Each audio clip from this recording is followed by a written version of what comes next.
इस राजा ने गर्भ धारण कर दिया था पुत्र को जन्म। विज्ञान के इस दौर में एक पुरुष द्वारा गर्भ धारण करके अपनी संतान को जन्म देना संभव है और हाल ही में कुछ ऐसे केस भी हुए हैं। लेकिन क्या आप जानते हैं कि आज से हजारों साल पहले हमारे पूर्वजों का ज्ञान हमारे आज के ज्ञान की तुलना में कहीं उच्च था। विज्ञान के जिन चमत्कारों को देखकर हम आज आश्चर्यचकित होते हैं, वो चमत्कार तो हमारे पूर्वजों ने हजारों साल पहले कर दिए थे, जैसे कि पुरुष द्वारा गर्भ धारण कर संतान को जन्म देना।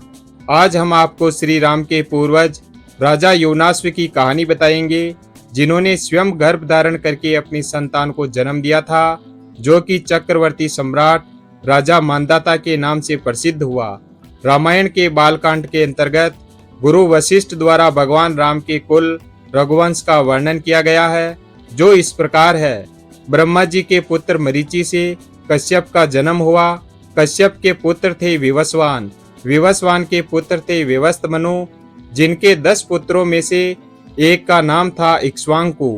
राजा इक्ष्वाकु ने अयोध्या को अपनी राजधानी बनाया और उन्होंने ही इक्ष्वाकु वंश को स्थापित किया। इसी वंश में राजा योनाश्व का जन्म हुआ, लेकिन उनका कोई पुत्र नहीं था। वंश की उन्नति और पुत्र प्राप्ति की कामना के लिए उन्होंने अपना सारा राजपाट त्याग कर वन में जाकर तपस्या करने का निश्चय किया। वन में अपने निवास के दौरान उनकी मुलाकात महर्षि भृगु के वंशज च्यवन ऋषि से हुई। च्यवन ऋषि ने राजा योनाश्व के लिए इष्टि यज्ञ करना आरंभ किया, ताकि राजा की संतान जन्म ले। यज्ञ के बाद च्यवन ऋषि ने एक मटके में अभिमंत्रित जल रखा, जिसका सेवन राजा की पत्नी को करना था, ताकि वह गर्भ धारण कर पाए।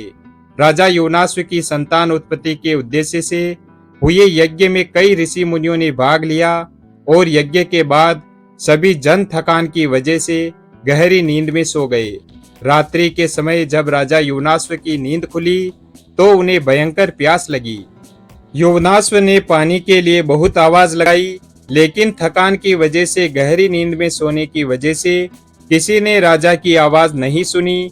ऐसे में राजा स्वयं उठे और पानी की तलाश करने लगे।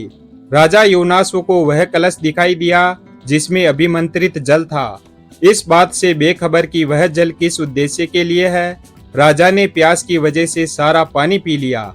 जब इस बात की खबर ऋषि च्यवन को लगी तो उन्होंने राजा से कहा कि उनकी संतान अब उन्हीं के गर्भ से जन्म लेगी।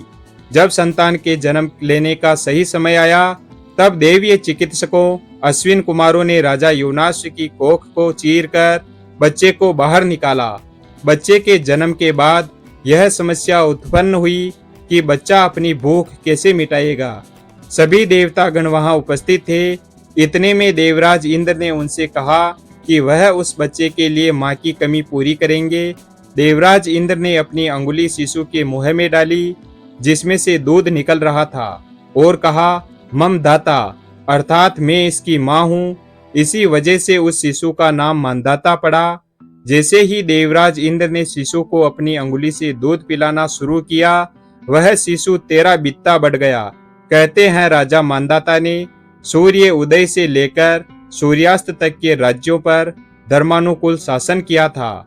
इतना ही नहीं, राजा मांधाता ने 100 अश्वमेघ और 100 राजसूय यज्ञ करके 10 योजन लंबे और 1 योजन ऊंचे रोहित नाम सोने के मत्स्य बनवाकर ब्राह्मणों को भी दान दिए थे। लंबे समय तक धर्मानुकूल रहकर शासन करने के बाद राजा मांधाता ने विष्णु के दर्शन करने के लिए वन जाकर तप करने का निर्णय किया और विष्णु के दर्शन कर लेने के बाद वन में ही अपने प्राण त्याग स्वर्ग की ओर प्रस्थान किया।